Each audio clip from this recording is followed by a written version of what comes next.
Good evening, everyone. I'd like to begin by introducing Steven. Steven Feit is an attorney in the Center for International Environmental Law's Climate and Energy Program. And Steven was telling us that he is focused on climate a great deal. Steven's work focuses on advancing law and policy to hold corporations, financiers, and governments accountable for their contributions to the climate crisis, resisting enablers of continued fossil fuel use, and incorporating climate-related financial risk into financial markets. Boy, do we need advocates like Steven.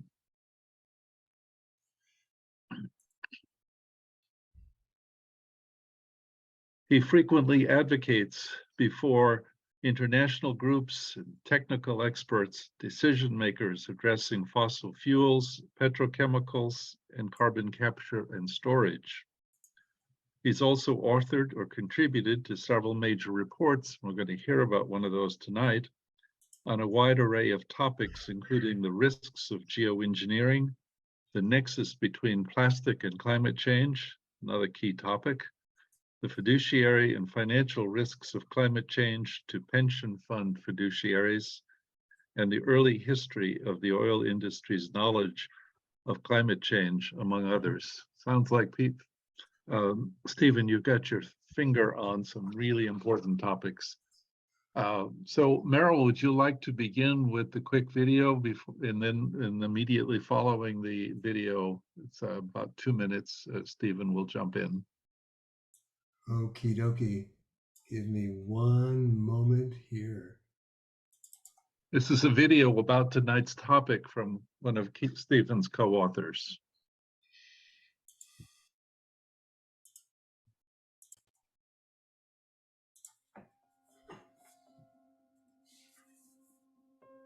The science is crystal clear. Fossil fuels are the main driver of the climate emergency and the intersecting crises that flow from it.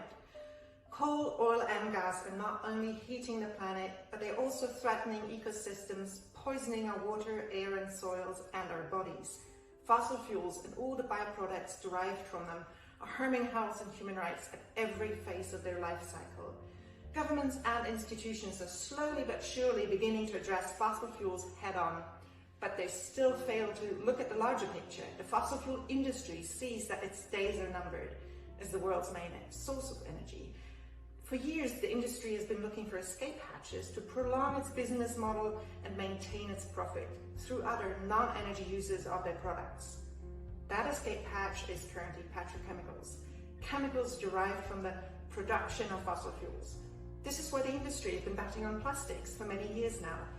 But now that the world is on its way to tackling the plastic pollution crisis, another interest of the industry comes into focus: synthetic agricultural chemicals like pesticides and fertilizers. Just like plastic, they're fossil fuels in another form. By expanding to new markets and deploying false solutions to paint their byproducts as green, big oil hopes to maintain its extractive business model while maximizing profit margins at the expense of people and the planet.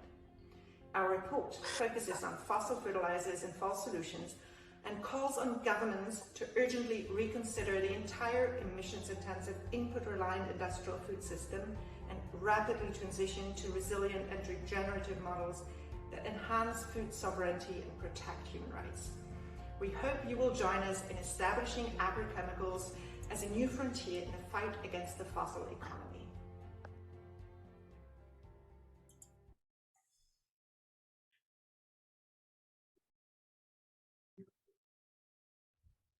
All right, thank you all so much for having me. It is such a pleasure and an honor to be here.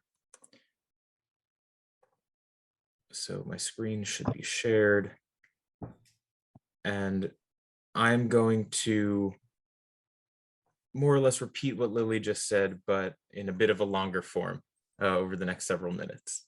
I can jump in? Please do. Excellent. So good evening, everyone. My name is Steven Feit. I'm a senior attorney in the Climate and Energy Program at the Center for International Environmental Law, or CIEL. Since 1989, CIEL has used the power of the law to protect the environment, promote human rights, and ensure a just and sustainable society. And so today, I'm here to talk to you about the context, contents, and findings of our recent report, Fossils, Fertilizers, and False Solutions: How Laundering Fossil Fuels in Agrochemicals Puts the Climate and the Planet at Risk. So the presentation, like the report itself, will proceed really in two parts. In the first, I want to talk about the role of fossil fuels, but our broader industrial agriculture system with a particular focus on nitrogen fertilizers. And in the second, I want to discuss the way in which fertilizers sit at the nexus of fossil fuel interests in sustaining the status quo and promoting false solutions to the climate crisis. And I will say up front, I come to this from the climate and energy perspective. I am increasingly involved in issues of food systems and agriculture, but it's not my sort of historic expertise. I hope to be able to share as much as possible with you all.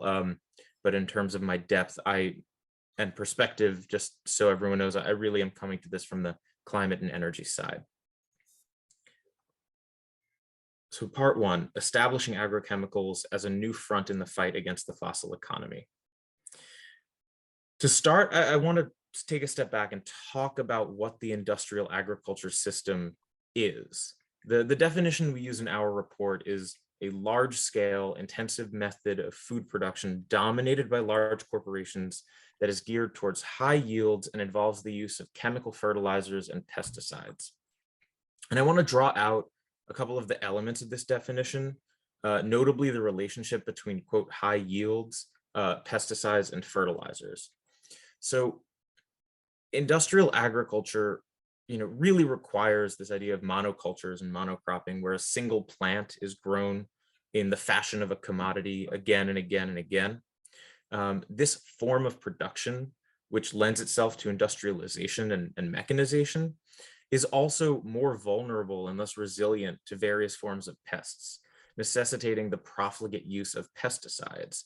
And the combination of these monocultures, which by their nature deplete the soil without regenerating it, and pesticides, which actively destroy soil biota and soil life,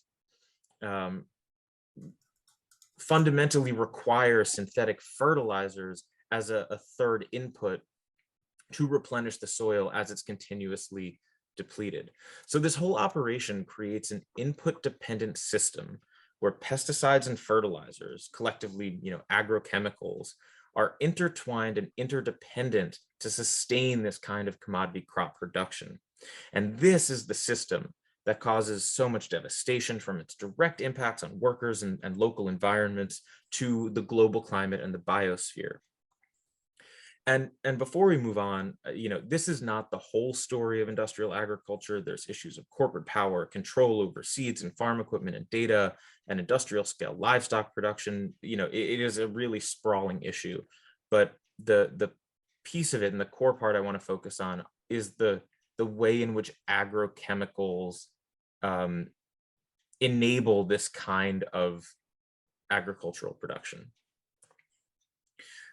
So the overuse of fertilizers and pesticides is causing a number of issues: catastrophic biodiversity collapse, toxic pollution, the violation of human rights. And it really started in the 60s. Since 1960, according to the IPCC, the use of nitrogen fertilizers has increased about 9-fold. And this started as governments started instituting programs and subsidies to compel farmers to rely on heavier and heavier fertilizer applications to raise crop yields. But this reliance on fertilizers established a vicious cycle where ever more chemical inputs had to be used to sustain yields while depleting and poisoning soils and water and damaging species. And so this approach ended up displacing more regenerative approaches that could have maintained ecosystem integrity and supported food sovereignty without reliance on fossil fertilizers or on fossil fuels and chemical inputs. But because now that these systems are on the cycle, it's very difficult to break. So These pesticides and nitrogen fertilizers are fossil fuels in another form, and they're driving the exceedance of multiple planetary boundaries, including land use change, particularly nitrogen and phosphorus, the loss of biodiversity, plastic, and of course, climate change itself. And this is the context and the background from which we released this report, Fossils, Fertilizers, and False Solutions. And it really seeks to unveil how the fossil fertilizer industry is not only presenting a current problem, but advancing a new business model to extend the fossil economy in the midst of climate emergency. But before we get fully into fossil fertilizers, I want to talk about just quickly some of the other agrochemical aspects of this issue. Petroleum-based pesticides pollute and poison.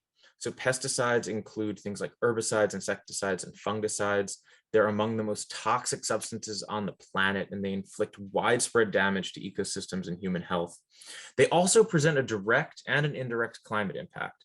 The Pesticide Action Network North America just released a great report on pesticides and climate change, detailing both the direct climate impact of pesticide production, but also, again, sort of from the other side of our report, detailing the interlinkages between pesticides, fertilizers, and the whole industrial food system, which by some estimates contributes up to 1/3 of global carbon emissions.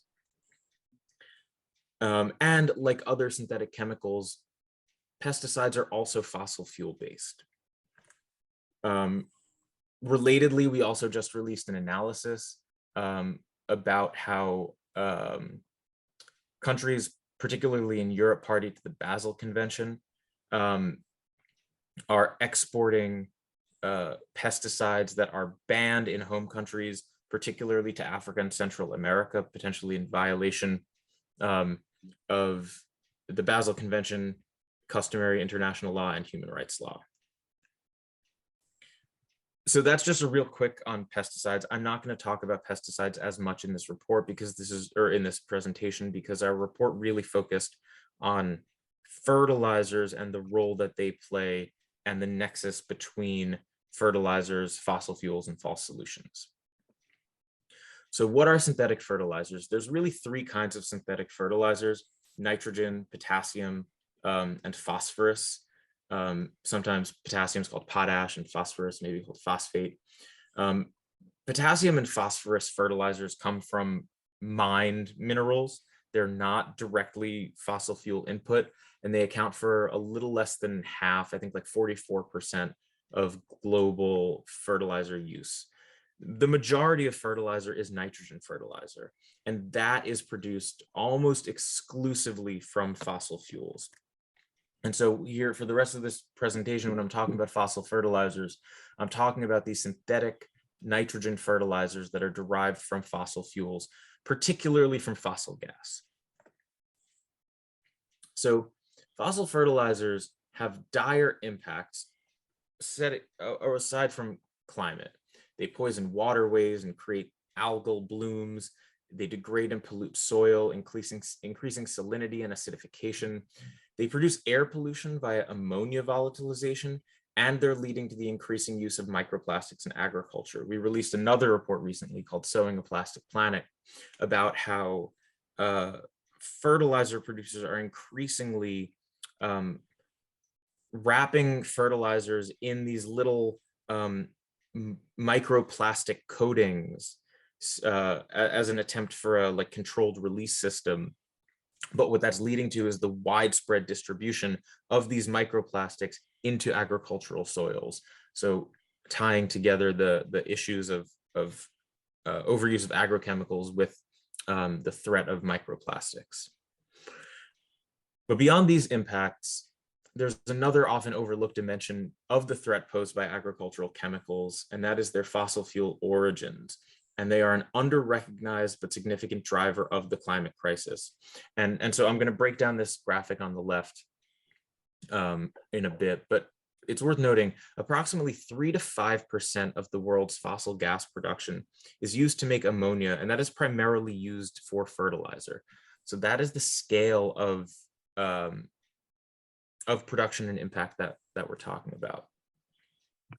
So to get from methane, natural or fossil gas, to fertilizer, you have to take several steps. So either way, you have to create hydrogen. If you start, so on the top is the pathway from methane or fossil gas. You essentially take steam and you blast methane with it. And the hydrogen in the methane and the hydrogen in the water break apart from the carbon in the methane and the oxygen in the water and turn into hydrogen and carbon dioxide. Some of that CO2 is captured and saved for later. The rest of it is released. So right away, hydrogen production is a really carbon intensive process. You can also create hydrogen from coal. That's not done as much in the United States, but it is done in other parts of the world, particularly in China. And it's a roughly similar process, but it takes an extra step. You gasify coal by adding oxygen and heat, but sort of in a low oxygen environment, create synthetic gas, and then you blast that with steam. And so in the same way, the hydrogen from the steam is sort of giving away its oxygen for the carbon in the coal, and you end up with hydrogen and carbon dioxide. And so one way or another, if you blast fossil fuels with steam, you can get hydrogen out of it, but you also get a huge amount of carbon dioxide. And that's how almost all hydrogen is produced. From that hydrogen, you can create ammonia. So air, like just ambient air, is about 78% nitrogen. If you do gas separation and get a supply of pure nitrogen, you can subject that to intense heat and pressure in the presence of catalysts, and that creates ammonia. This is known as the Haber-Bosch process. It was originally invented for, generation of explosives, but is also used for the production of nitrogen fertilizers.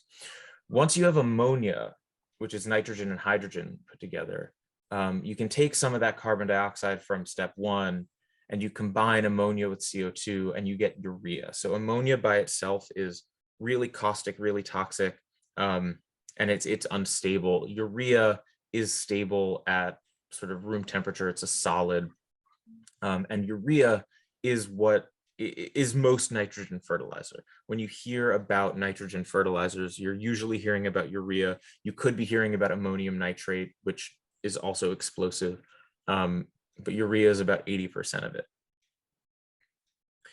That process itself requires an enormous amount of energy, in addition to the process emissions from actually breaking apart the fossil fuels to get the hydrogen. And that leads to enormous emissions. But there are also emissions from the application of fertilizer. So this graph shows data from a report from Grain, IATP, and Greenpeace about the emissions from the fertilizer life cycle. On the left, you see the emissions from synthetic nitrogen fertilizer production, mostly in manufacturing, a little bit in transportation. That's about 40% of the emissions from fertilizer. About 60% of the emissions actually come from the field. When you apply nitrogen fertilizers, that CO2 that we captured and put into the urea on the production end, it decomposes and comes back out. So you get carbon dioxide emissions from fertilizer when it's applied to soils. You also get nitrous oxide emissions from fertilizer as the urea volatilizes. And nitrous oxide, it doesn't get as much attention as other greenhouse gases, but it's the third most important one after carbon dioxide and methane. It is, I forget the exact number, something like 274. I might be misstating that, but it's much more powerful than carbon dioxide per ton.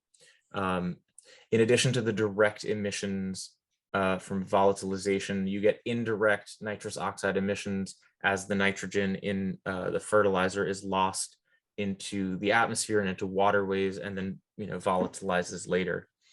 When all this is said and done, approximately 2.5% of global greenhouse gas emissions are attributable to fertilizer production and use. So this is a huge and growing source of greenhouse gas emissions. And that's just the fertilizer part, not all the rest of the agricultural system. And again, this is rapidly growing as a threat. It's been the plan of the fossil fuel industry for a while to use petrochemicals as their growth edge. This is why we see, a huge expansion in plastic production. We also see a huge expansion in fertilizer production as kind of the other major pillar of petrochemical production. A report from the International Energy Agency, Gas 2020, talked about how fertilizer represents the greatest growth sector among feedstock uses for gas over the forecast period, increasing by 3.5% annually. It's a larger use case than methanol or even other chemical applications. The other piece of this that I just want to address on the agriculture side is the brittle triad that is food, fuel, and fertilizer. Tethering food production to fossil inputs makes prices for fertilizer and therefore for food vulnerable to disruption. Fertilizer prices were already spiking in 2021 before Russia's invasion of Ukraine. And following that invasion, skyrocketing gas prices, which increased more than 10 times in Europe, led to the curtailment of more than 70% of European fertilizer production. This is, I'll go back one actually. So this is a huge risk that because our food system is so dependent on inputs, it's also vulnerable to shocks when those inputs change availability or price. And so in response to a joint statement of the World Bank, the World Trade Organization, the IMF, and the World Food Program, Michael Fakhri, the Special Rapporteur on the Right to Food, released a statement articulating the issue of dependence on fertilizers. He said, the fundamental problem is not that farmers' access to chemical fertilizers has been disrupted by the war in Ukraine. It's that so many farmers rely heavily on chemical fertilizers in the first place. In the immediate term, it is important to make sure fertilizers reach farms where farming systems depend on them, but the ultimate goal must be to wean them off this dependency as soon as possible. And I will say, this is not a risk that we did not know about. The Food and Agriculture Organization in 2011 included in their Energy Smart Food for People and Climate report, quote, there is justifiable concern that the current dependence of the food sector on fossil fuels may limit the sector's ability to meet global food demands. The global community has been forced to reassess current methods of producing, delivering, and consuming food. The challenge is to decouple food prices from fluctuating energy prices. And again, this was over a decade ago. This problem has been understood.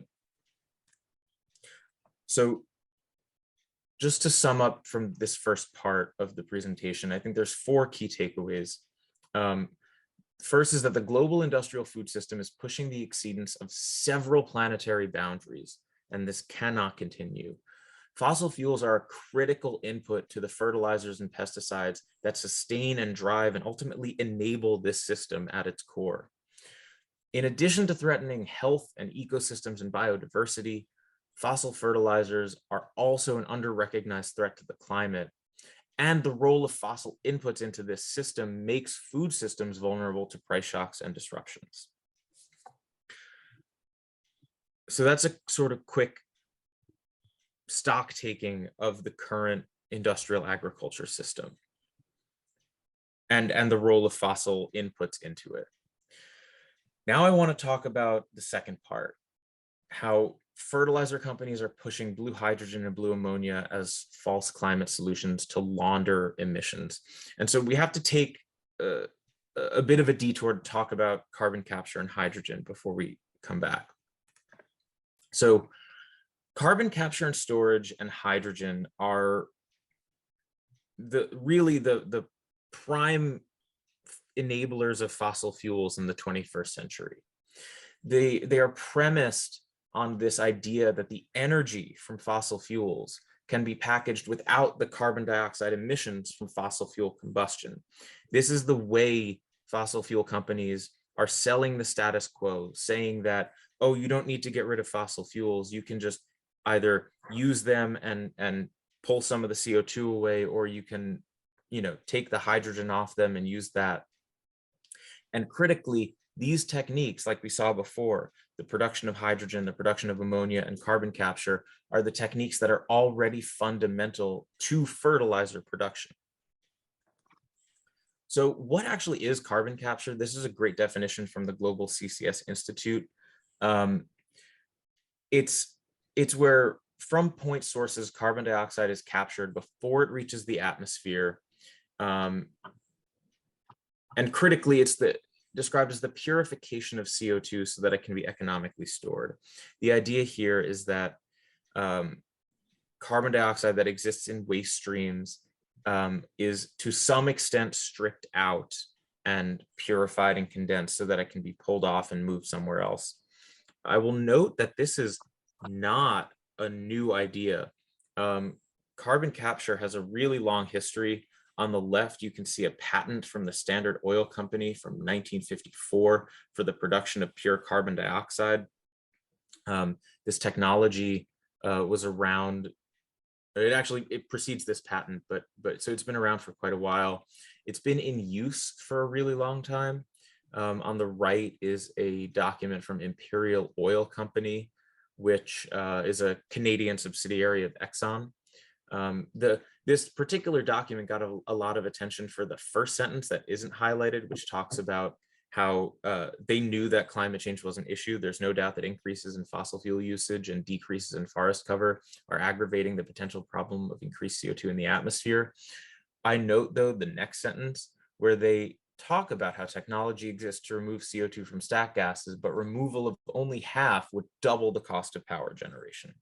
So again, this is technology that has been around, that has been in use. It's not this new cutting edge tech that the industry often tries to portray it as.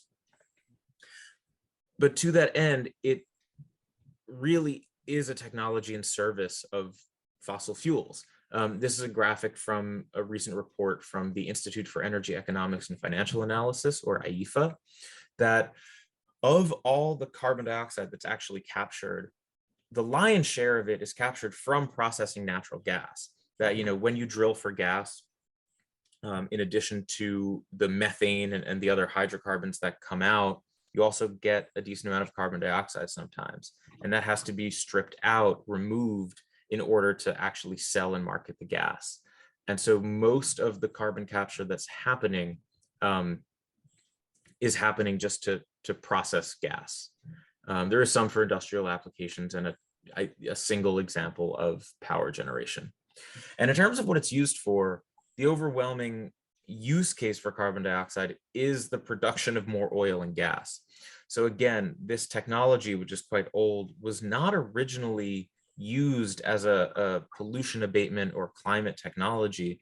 It was used as an oil production technique.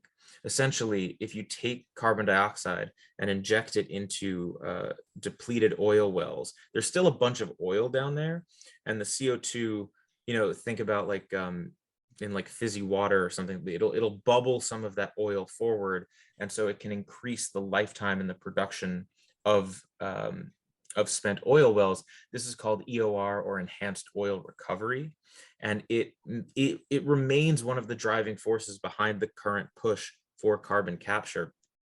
Right here, I'm just going to show an excerpt from a blog post from what is now the Carbon Capture Coalition, but at the time was called the National Enhanced Oil Recovery Initiative, that the main barrier to taking advantage of the potential for CO2 EOR has been an insufficient supply of affordable CO2, because there's only limited supplies of naturally occurring CO2, the stuff that comes up with the gas.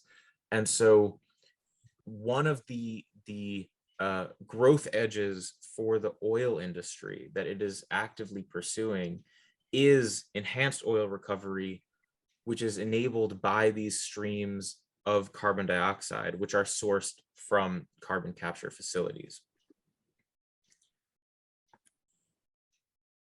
I sort of talked about this a little bit. I don't want to spend too much time on it, but basically how carbon capture works is that A gas stream goes into that column on the left, the absorber, and a solvent is sprayed at it. And it's usually basic chemicals, amines, that react with the carbon dioxide. Those then get moved into the stripper where they're reheated and the carbon dioxide is released. This process, though, is extremely energy intensive. It requires both enormous chemical inputs as well as enormous energy to regenerate the solvents in the stripper to get the carbon dioxide out. And that's why CO2, or why carbon capture is so difficult. So this is how carbon capture works. Does carbon capture work? So on the left is a quote from IEFA in their recent report, The Carbon Capture Crux, which was a report analyzing 13 major flagship carbon capture projects. And they found that failures and underperformance of these projects has outnumbered successful projects considerably. 10 of 13, comprising 90% of total capture capacity, failed or have underperformed by large margins. And so this chart on the right shows the difference between the goal of really, really high capture percentages and the actual performance of some of these facilities. You see they're really over-promising and underperforming, because CCS does look good on paper, but it's bad in practice. So this is from an analysis of the Intergovernmental Panel on Climate Change's recent Working Group 3 report, that the assumptions, and this is in this first bullet, where they assume carbon capture will exist, they assume a 90 to 95% capture rate. In reality, again, like we saw on this other slide, capture rates are much, much lower than that. The costs present a huge challenge, and that the cost of a facility with CCS is almost double one without it. And additionally, there's an energy penalty which increases the fuel requirement for electricity generation by between 13 and 44%, leading to not only further cost increases, but further emissions from the production and consumption of that fuel. And then finally, it's worth noting, not only is CCS an old technology, it's not the kind of technology that gets cheaper. The IPCC notes that the adoption of nuclear energy and CO2 capture and storage in the electricity sector has been slower than anticipated. Emerging evidence indicates that small-scale technologies, solar and batteries, tend to improve faster and get adopted more quickly than these large-scale technologies. And this is a really important point, because one of the arguments that you hear CCS proponents make all the time is, oh, we need to just get down the cost curve. We did it with solar, we can do it with CCS. But they're not the same kinds of technologies. Solar panels are uniform.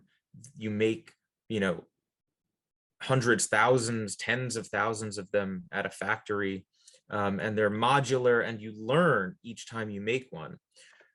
CCS is a completely different category.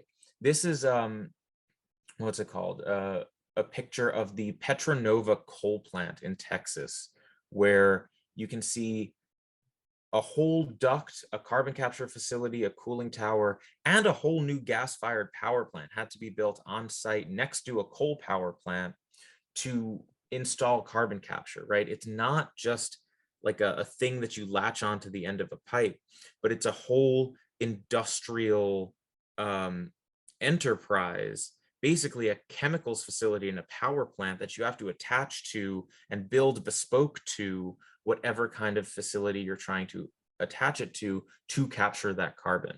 And so again, this is not the kind of thing that you see these really rapidly diminishing costs like you do for solar, batteries, wind, etc. And the IPCC itself acknowledges this. This is a useful like heat map graphic of the cost and potential for different mitigation options. I'll just zoom in on the energy sector. You can see here carbon capture and storage and bioelectricity with carbon capture and storage have some of the lowest potential. That's the sort of the width of the bar, and the highest cost, that's the dark red, in terms of their potential contribution to emissions reductions this decade. And there are other problems with CCS. They increase pollution at the point of capture because of the energy requirement and the chemicals used. They require additional fossils to power. They create hazards along pipeline routes. They present risks to communities and ecosystems at the point of storage, and because of EOR, are used to drill more oil, exacerbating the climate crisis, which it is purported to alleviate. And we can get into all of that later, but just for the sake of moving on. CCS is one leg of the stool of this, false solutions offering. The other is really hydrogen. So you can see the headlines. Hydrogen is really promoted as this, Swiss Army knife of energy sources and the panacea to our energy needs. The reality is that it's ultimately a subsidy for fossil fuels. The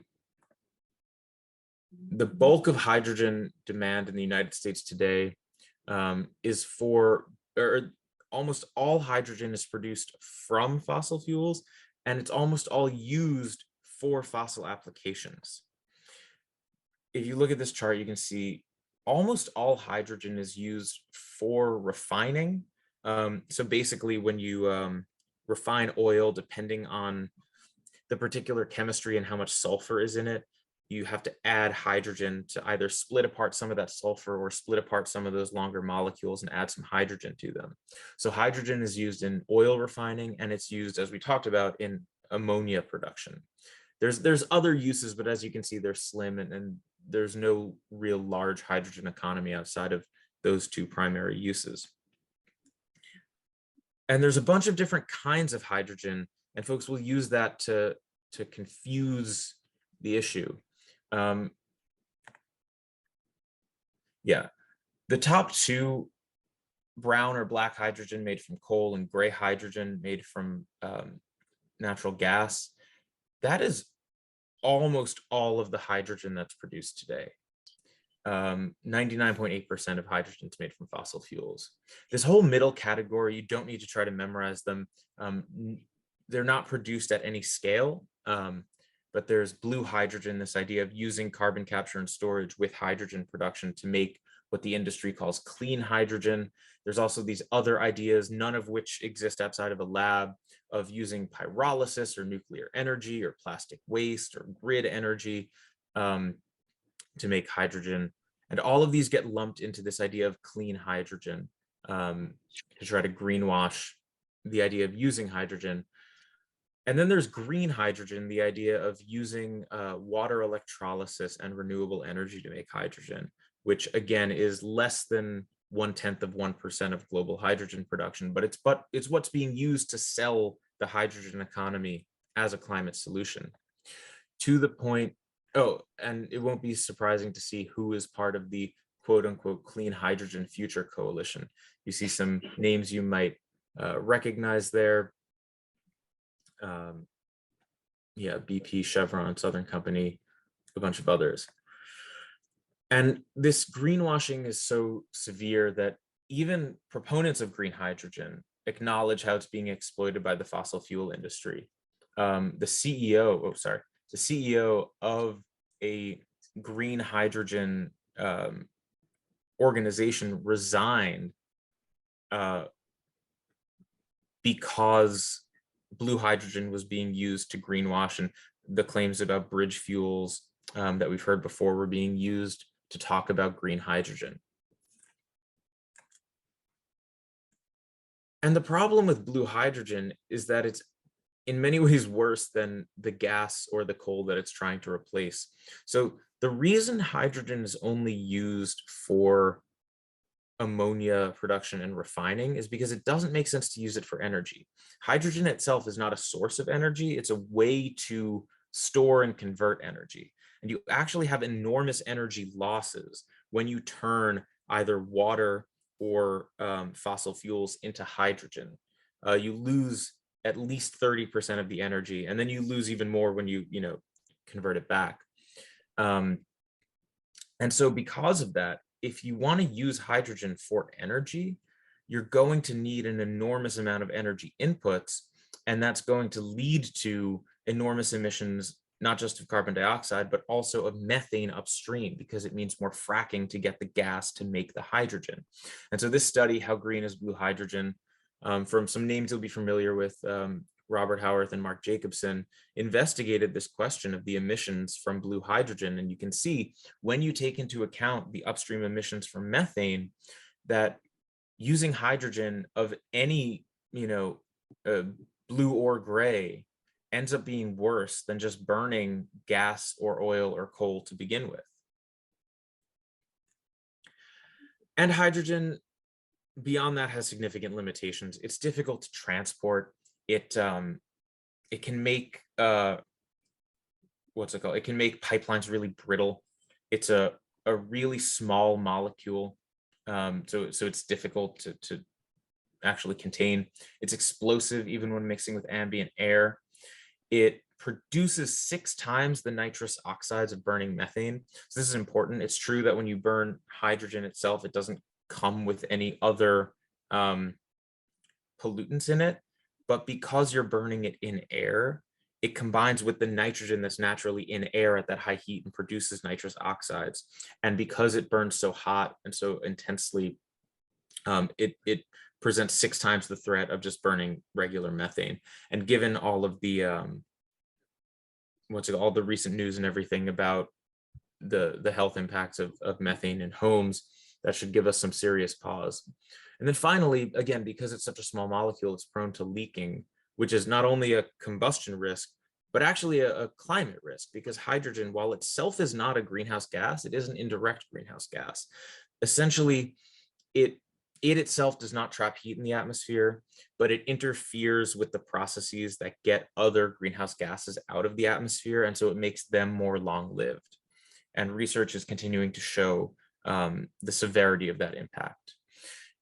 Even green hydrogen itself has additional limitations because it requires enormous energy and water inputs, and so its feasibility is enormously constrained.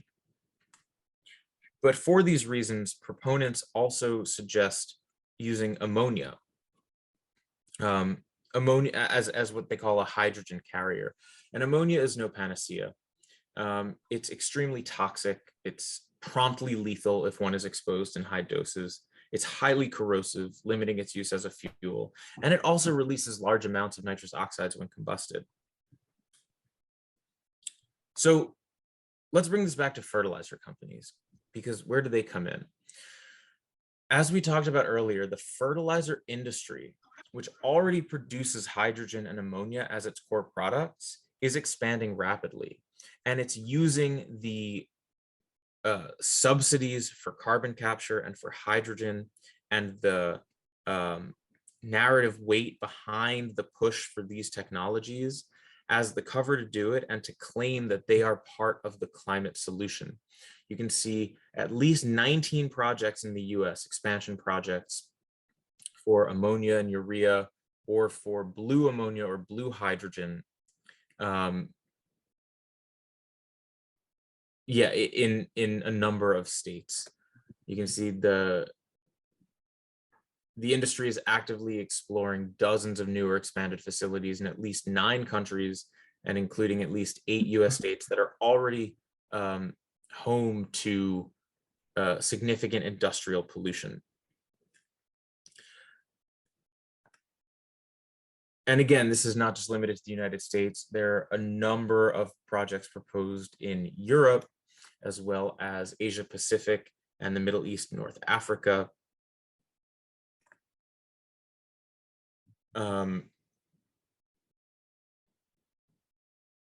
Oh, sorry, this is a bit out of order, but it's worth noting that these interests are not just incidental or happenstance, but there are actually really deep connections and close ties between the fossil fuel and agrochemical industries, including through shared board members, overlapping corporate ownership structures, or agrochemical companies' direct engagement in fossil fuel production. Again, dangerously tethering food systems to the fossil economy that inputs into them.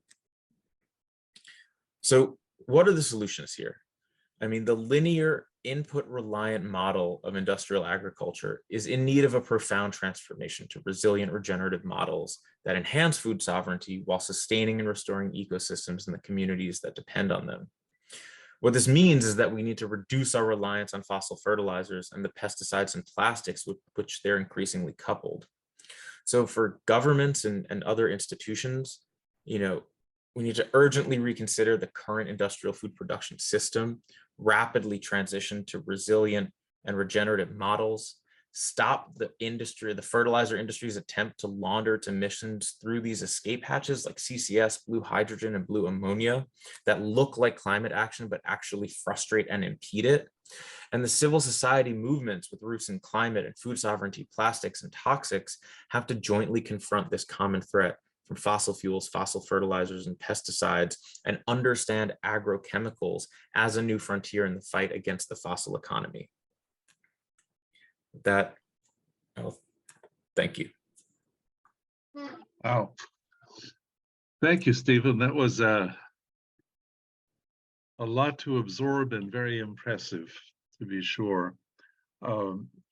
I think, at least for a bit, Devin and I are going to share questions. And I'd like to begin with a question which is slightly different from what you talked about. We'll come back to what you were talking about. But I noticed that 6 major oil companies have reported 2022 profits of north of $200 billion.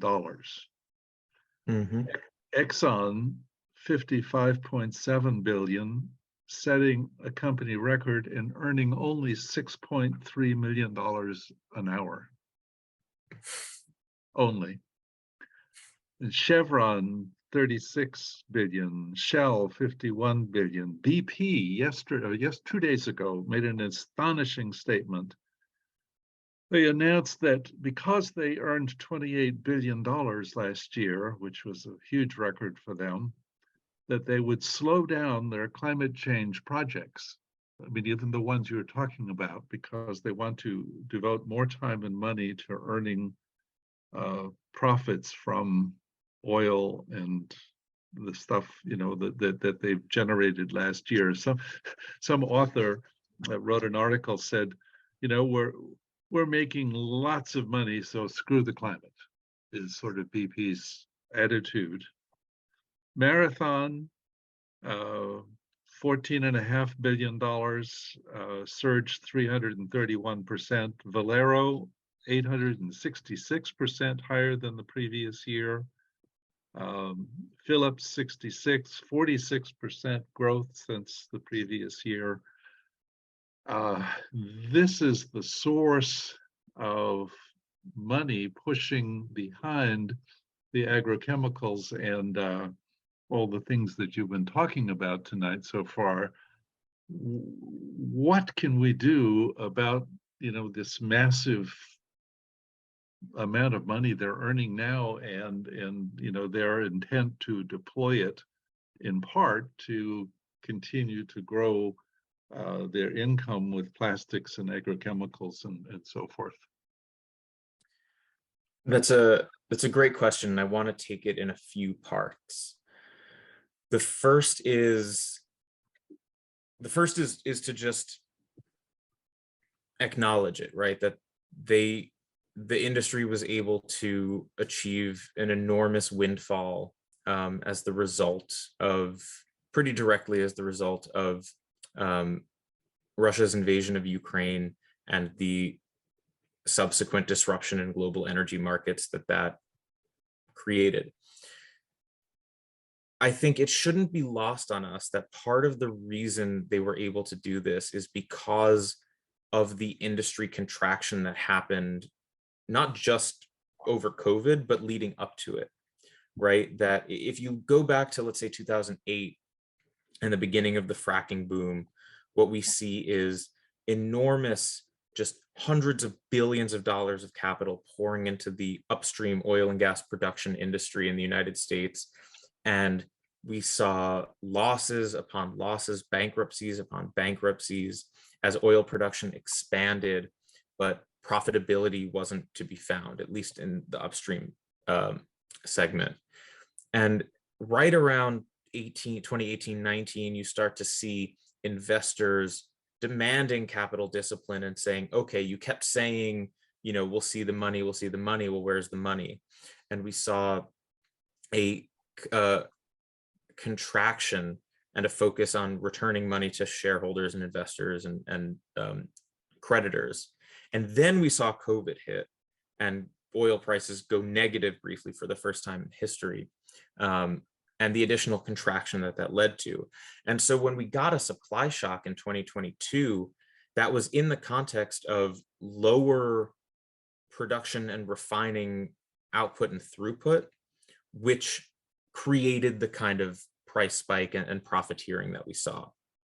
So I think it's important to look at just taking a bit of the long view, that this was a moment of financial strength in over a decade of financial underperformance of this industry. And part of the reason for that was because of the shaky fundamentals leading up to the crisis. And actually, I think, I forget who just really, I was just reading about this earlier today, but I don't want to misdirect anyone to sources. The second thing I was going to say is, I think it's useful that this has at least taken the mask off of some of the greenwashing that we've seen from the fossil fuel industry. In terms of climate projects, I mean, you see so much spent on marketing, even relative to the amount spent on potential climate projects, right? And even what counts as a climate-friendly investment is up to dispute. We just saw a couple weeks ago a challenge against, I believe it was Shell, for claiming that something like 12% of their capital expenditure was on, you know, clean or climate-friendly investments, which itself is still not a huge amount. But of that 12%, 10.5% was on gas, because they're still doing this. Gas is a bridge fuel. It's cleaner than coal. LNG is somehow, you know, part of the solution. And I think, you know, the idea that these companies are part of the solution, don't worry, they're investing, they're going to make the transition for us, we don't have to compel them, we don't have to demand more of our policymakers, has been a real hindrance on action. And if nothing else, at least now the mask is off. Is there a place for the law to help us intervene in this, you know, in their profits and like this? I'm sorry, I didn't want to steal all the questions, but you know, is the law capable of doing something useful here? So, I mean, I know there are, and I don't want to speak at too much length because I'm not super familiar with it, but I know there are sort of windfall profits legislation that's been proposed very specifically. I also know that ultimately, I mean, from a liability perspective,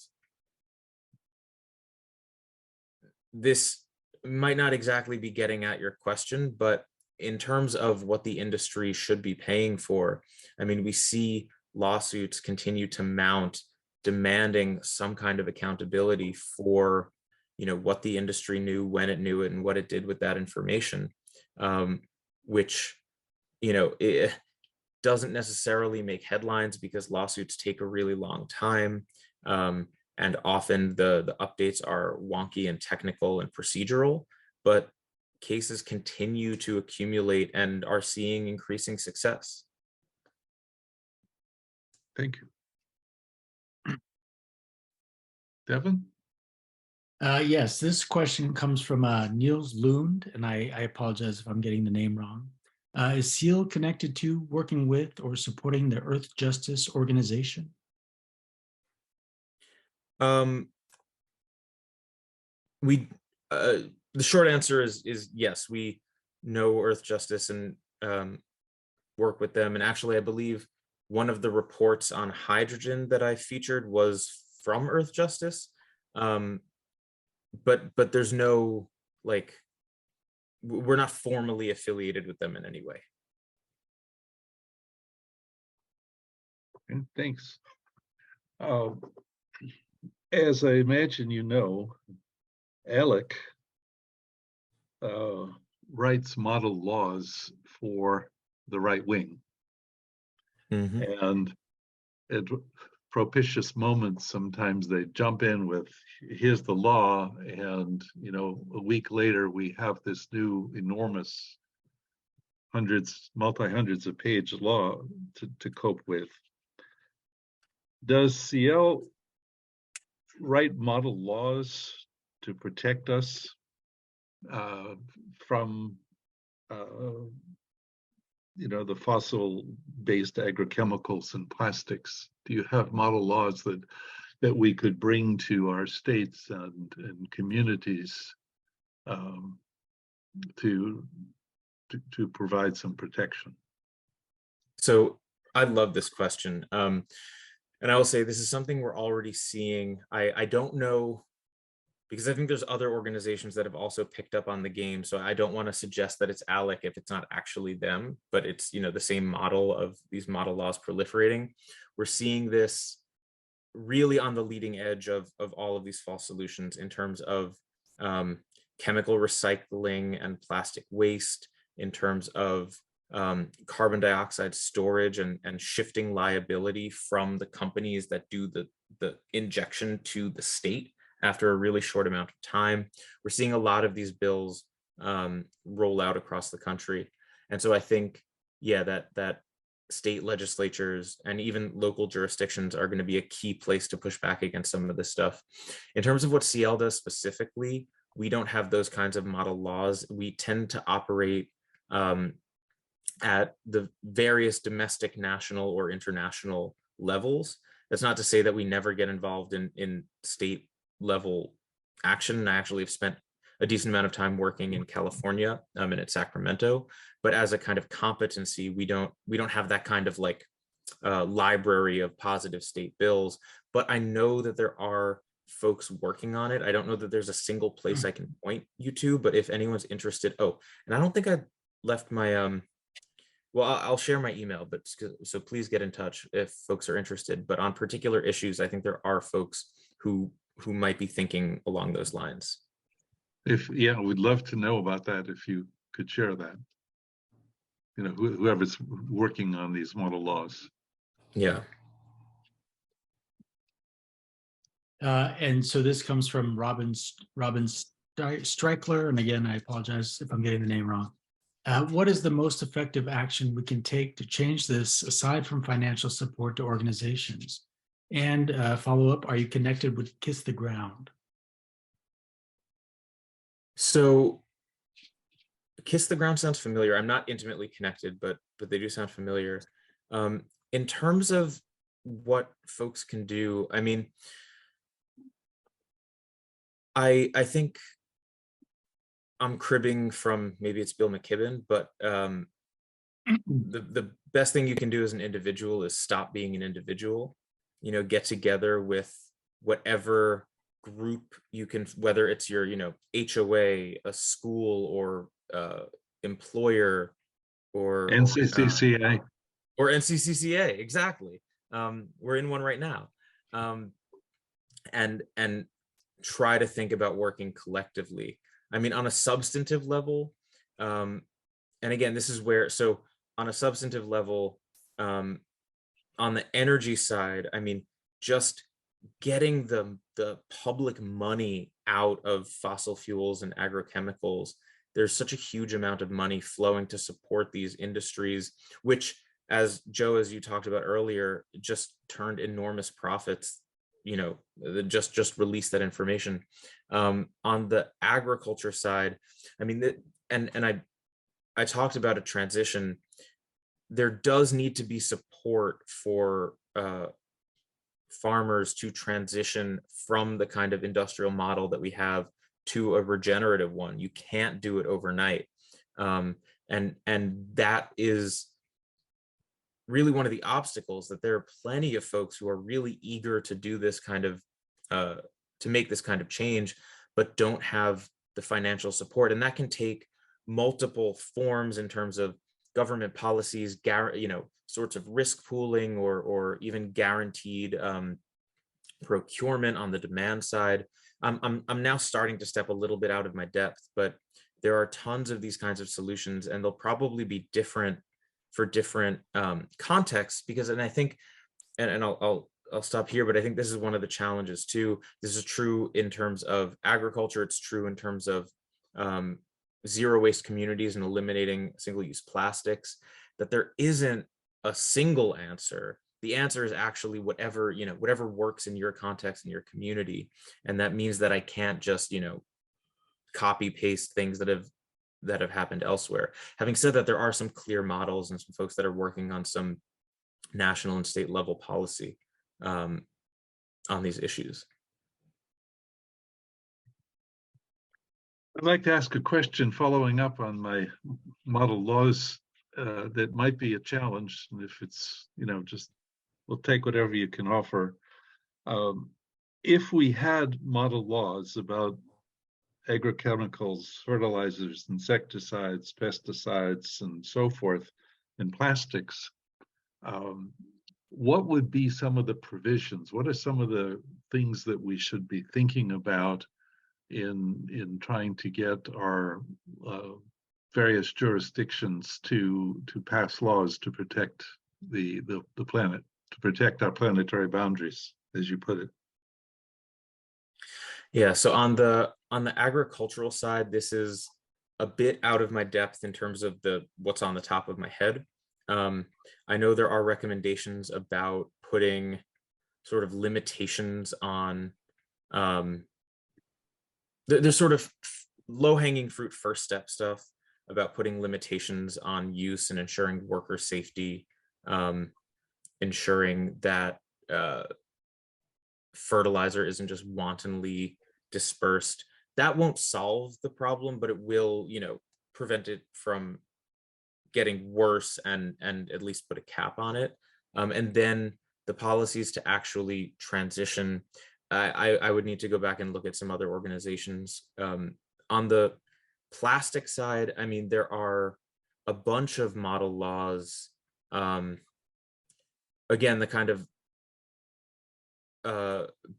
basic ones about like bag bans or bag fees and bottle deposits, which I think California has a bunch of in place already. There's also at the national level, the Break Free from Plastic Pollution Act, which has a whole bunch of titles that pertain to all sorts of aspects, including extended producer responsibility and a pause on the expansion of petrochemical production and studies about cumulative impacts and multiple vectors of toxicity, and a number of other provisions. Thanks. I'm going to ask a personal question. This is what we can do along that same line, but what about organic foods? So if we're purchasing organics only, are we relatively okay, or is there still some sort of fossil fuel input into those as well, under your understanding? My belief is that there are some certifications for organic that do, or that the organic certification does necessitate none of the synthetic fossil-based inputs. I am not 100% sure about that though, because I know there's been a number of challenges with different kinds of labels, and I'm not totally sure. But organics are a relatively good way. Yes. Yes. Okay. Thank you. Yes. Good. One of the impacts that I don't recall that you mentioned, Stephen, maybe I just missed it, was the fertilizers and so forth cause huge problems with dead zones in our water bodies and oceans and the like, and they're all over the planet, freshwater oceans and the like, because the chemicals in the fertilizers bind with oxygen and remove oxygen from the water and so forth, and therefore kill whatever life might have been there or belongs there. Are there things that we can do to address to rebuild our dead zones and to deal with the dead zone problem? Yeah, and thanks for bringing this up. I glossed over it very quickly, but yeah, this is, so the way this works, right, is the excess fertilizer applied to fields runs off into waterways. And so now you have all of this nitrogen just sitting there, and it creates these giant algal blooms. So you get these huge like fields of algae in waterways or in what's it called, like lakes or gulfs or bays, and those just completely eviscerate the local ecosystems, creating these dead zones, Joe, that you were talking about.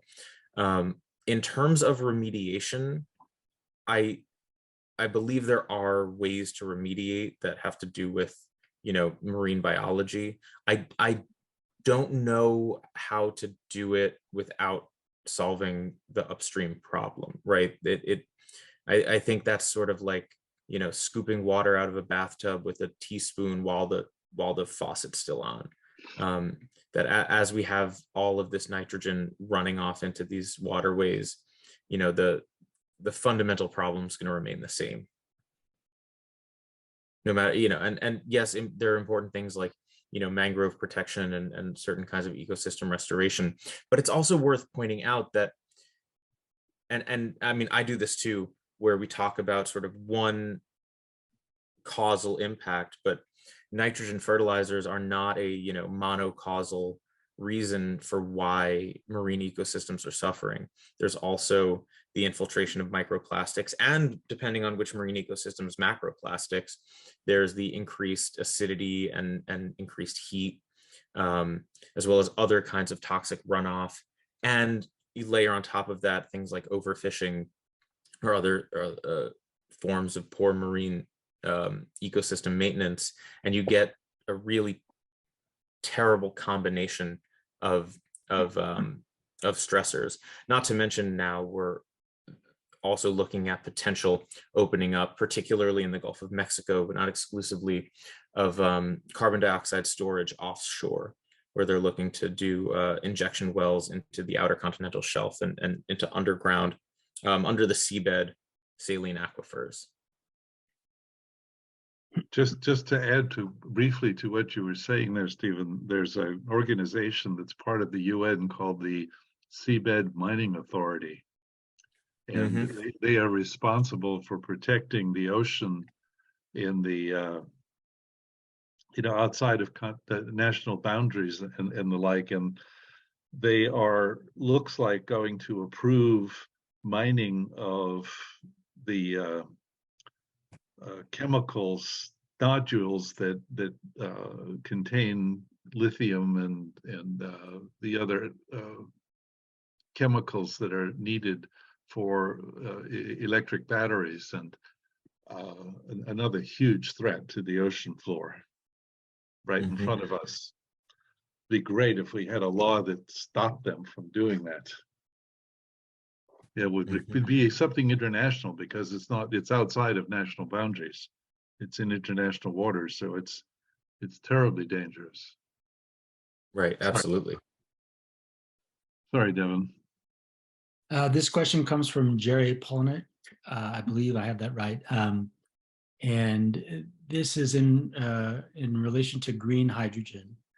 Since the largest cost to produce green hydrogen is electricity used to power compressors, all of those compressors can use pneumatic motors to compress H2 to become a mobile liquid energy source, then use fuel cell to generate the electricity. And the question is, are you familiar with CAES and PG&E Central Valley Energy Storage Facility? And so I'm not any information on green hydrogen that you know? Yeah, so my understanding is that the largest cost in terms of both money and energy for green hydrogen is actually the electrolysis itself. And so I didn't get into this, but basically, if you don't make hydrogen from fossil fuels, you can make it from water using the same concept where you break the hydrogen off from the oxygen. And you do that by running an electric current through purified water. And at each electrode, you produce hydrogen and oxygen. And so this is really, really old tech. And it's, known how to do. It just takes a huge amount of energy because water is a really, really stable molecule. And so the concern with green hydrogen, setting aside all the other, issues of hydrogen safety and its usage, is that it's just a huge demand on energy in terms of its efficiency. Someone was saying to me yesterday, and I'm certain about this, but I don't have a source to point you to just yet, that you basically get 30% of the energy. Like if you were to take solar or wind, turn it into green hydrogen, and then turn that back into energy, you're losing about 70% of what you put in. So in terms of, thinking about building out even a green hydrogen economy, we're talking about such a system that would consume and waste so much energy. It would almost in all instances be better to just directly electrify whatever the application is and use renewables to power that, or just use renewables to displace fossil fuels in the system. And yeah, I know there's like marginal things about steel and long haul trucking and things like that, but again, that's, there's lots of stuff on the margins. What we're seeing is, and I really want to stress this, right, because I know all the questions come up about like, what about the last 1%? What about the steel? What about this? Like, I don't want to dismiss that by any means, but what I want to point at is this giant push from, everyone ranging from climate hawks who are trying to do the right thing to the fossil fuel industry trying to launder their emissions through hydrogen and using green as a stalking horse for blue and using blue hydrogen as the next bridge fuel, as if the current bridge fuel wasn't bad enough. We see a huge push for subsidization, the development of applications that don't make sense, like hydrogen blending into gas, where like they would put hydrogen into the gas that you would use to power your, home heater or your stove. And not to mention using the possible potential future existence of hydrogen as a justification for building out more natural gas infrastructure on the theory that one day it'll be hydrogen ready. So I really can't stress enough, like I get the interest in green hydrogen and all of that, but what we are seeing is a massive, massive push for the next wave of the fossil economy being underwritten and justified by the hypothetical, theoretical future availability of green hydrogen at scale. Just to add to what you were saying, Stephen, I have to give one more plug.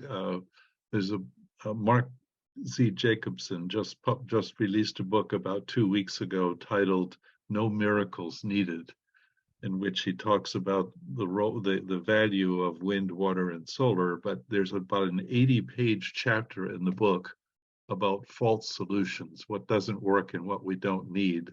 And he has a very beautiful analysis of natural gas not being a viable bridge solution and the nonsense of that, and some of the other stuff you were just talking about.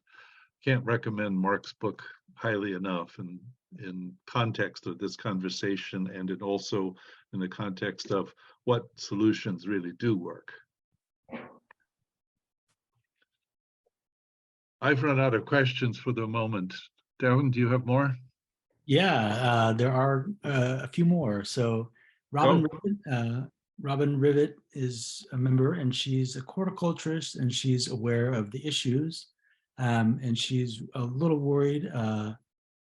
Is it possible to use a few of these products, and I'm assuming she's talking about, pesticides and those sort of things, while thwarting the rest, or does your group espouse efforts for a goal of zero use in production?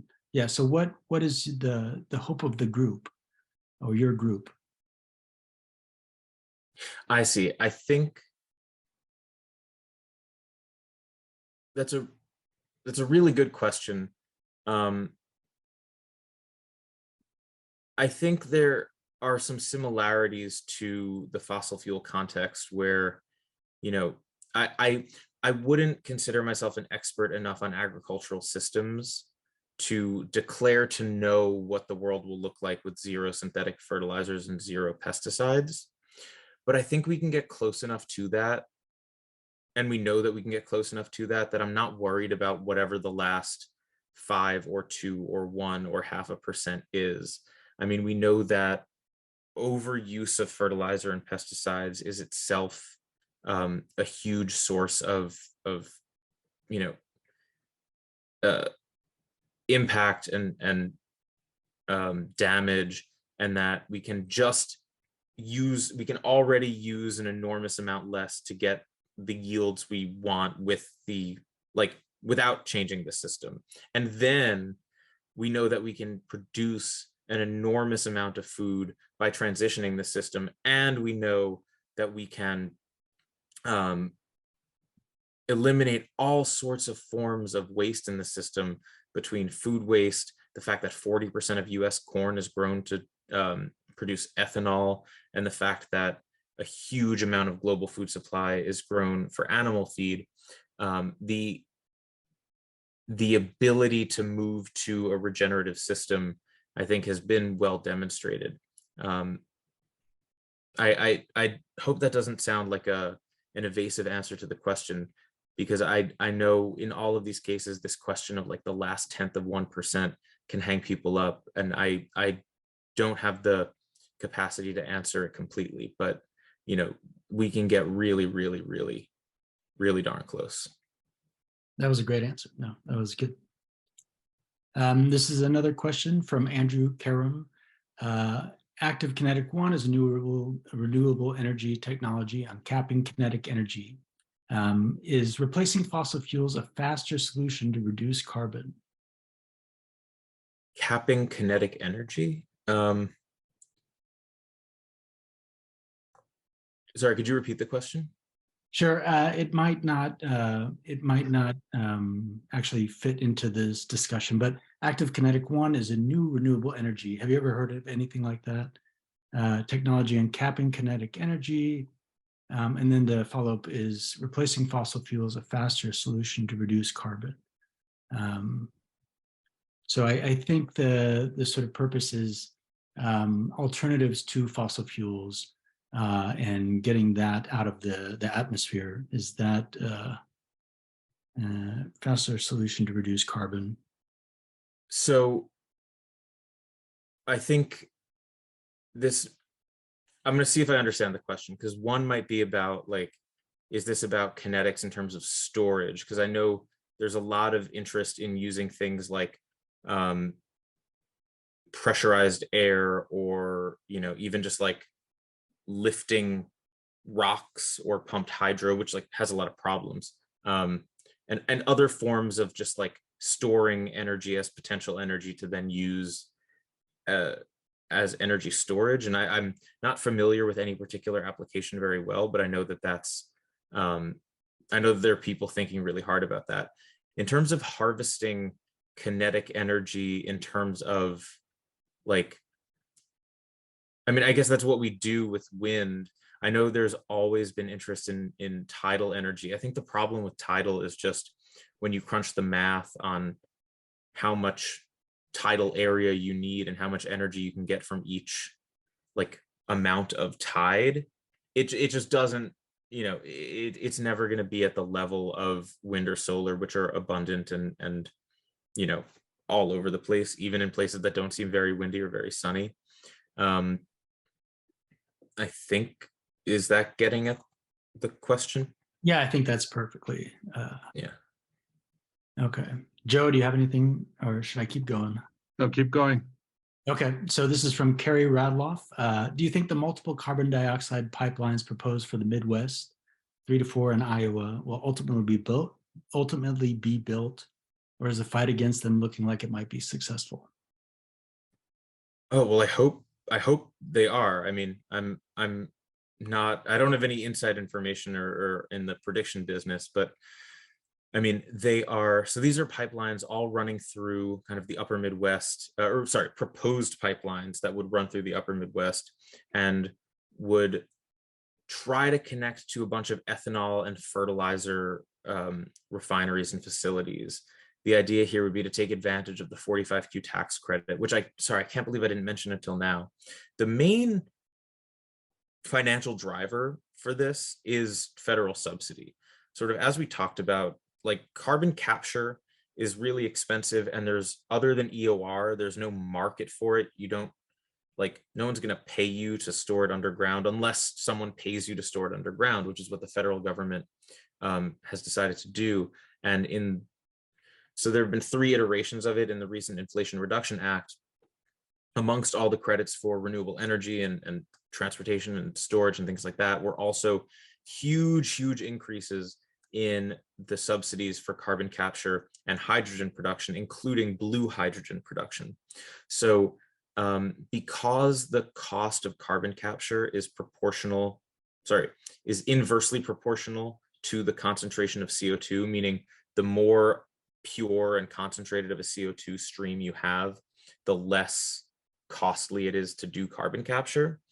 You see this wave of projects announced at facilities where you have these relatively pure CO2 streams, and ethanol tends to be the premier example of that, because in the fermentation chambers you have basically just pure CO2 being pumped up by the fermenting alcohols. It's worth noting that that's just for the ethanol production process. There's usually like a coal or gas-fired power plant on site powering that process, and capturing from that source is not cheap. It's just the one pipe of the ethanol. Same thing at fertilizer facilities, that hydrogen, the steam methane reforming pipe has a relatively concentrated supply of CO2. Not perfect, but somewhat concentrated, but the rest of it doesn't. And so sorry, this is getting a bit afield of your question, but it's just worth noting that the idea that you can do really effective and good carbon capture at ethanol is really limited. I mean, the Archer Daniel Midlands plant, which is the current example of this, an operating facility, claims it's capturing a huge percentage of its emissions, but it's actually only reduced emissions by 10% at the whole facility, because again, it's only capturing from one pipe. None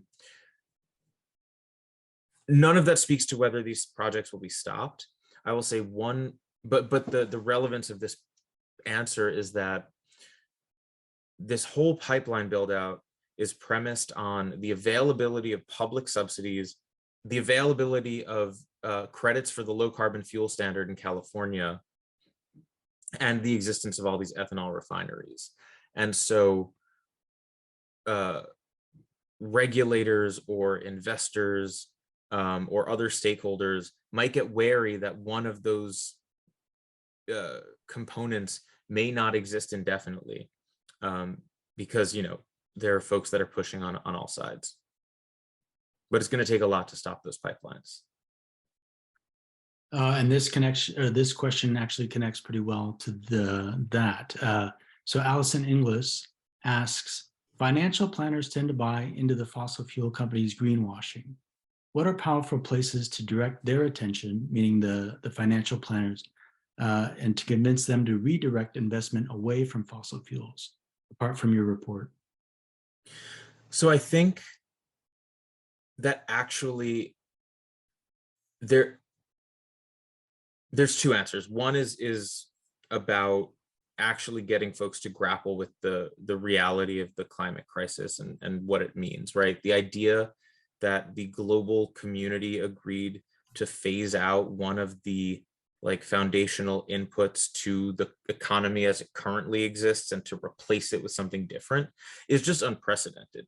So if your models, your behaviors are all based on replicating and extrapolating from the past, there's no way you can account for or predict what's coming, because by its nature, it has to be different. I know people use the Montreal Protocol as an example, but the political, social and economic role of CFCs is not anywhere near fossil fuels. Neither was asbestos, neither was tobacco, honestly. Having said that, though, in 2016, so we wrote a report in 2016 looking at the fiduciary duties of public sector pension fund trustees and how they might be implicated by climate-related financial risk, to basically make the argument that long-term pension investors needed to consider climate-related financial risk.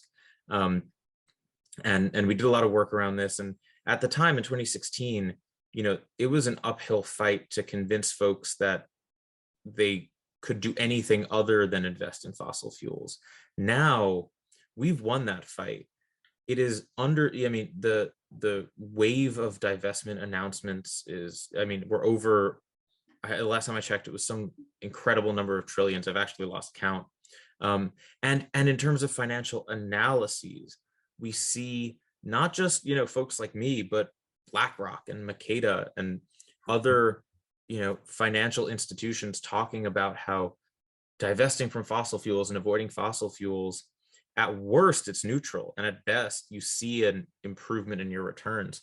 So I think ultimately pointing the folks who are interested in the financial, who are just interested in the hard finance, at the fact that there are other institutions who are just interested in the finance, who are talking about the prerogative to get away from fossil fuels, which I realize is challenging given the particular earnings reports we just saw. But again, taking the long view, you can go onto a financial website and look at you can actually do it. Look at the S&P 500 over the past decade, and then look at the S&P 500 without fossil fuels, and it's a little bit higher, and it's right there in black and white, even despite the last quarter. Just to add to what you're saying, Stephen, there's an initiative being proposed, or a protest maybe being proposed, by Bill McKibben and his organizations against the large banks in the U.S. We have the four largest banks, Chase, Citibank, B of A, and Wells Fargo, have invested more than $1 trillion since the Paris Agreement in fossil fuel projects, and these projects will presumably last several decades. With the time you build a pipeline or whatever the project is, a power plant of some sort, and they are the banks are making huge profits, making our climate worse with all of their investments. And on 3/21/23, there's a substantial protest going to be done at all of these banks, all four of these banks, and probably all around the country, trying to get them to stop this funding fossil fuel projects the way they are. I think I'm going to interject here on that note. So we all have our marching orders, right, Joe? Please do. NCCCA, we'll be out there with our signs for sure. We will. And I wanted to thank Devin for jumping in here today. He's been really a great sport. He's a new volunteer, and I thought you did a great job, Devin. So thank you very much. And of course, I would like to thank Steven. It was a wonderful presentation, and I really learned a lot. It's an area that I'm not that familiar with, and I'm certainly not technical, but I was able to follow along, and I think I have a lot more knowledge now. So thank you. And we have a tradition here at the North County Climate Change Alliance of purchasing a tree for our speaker. So we have bought a tree for you in your honor, which will be planted in a forest here in California that has been burned by the forest fires. And so there you go. You got your very own tree here in California. And again, thank you so much. And I also want to thank everybody who attended today. And thank you very much with our little technical ups and downs and just hanging in there with us. We greatly appreciate all of you so much. And I hope to see you again next month. So take care, everybody. Thank you. Stephen, Good thank night. you. Great Bye. Yeah, job. thank you all so Bye. much. It was such a pleasure and an honor to be here tonight. And Thank you. everyone, please feel free to get in touch. I'm going to just quickly drop my email in the chat for anyone who doesn't have it. Yeah, and, please feel free to reach out. Stephen, I will include that in the newsletter with your permission. Fantastic. I know several people asked if they could get your slides. Now, some speakers will share them and some won't. It's up to you, but we'll definitely have the recording available. And if you want to share the slides, that's great. Just let us know. Will do. Okay. All right. Thank you, everybody. Bye, everybody. Take care. Bye-bye.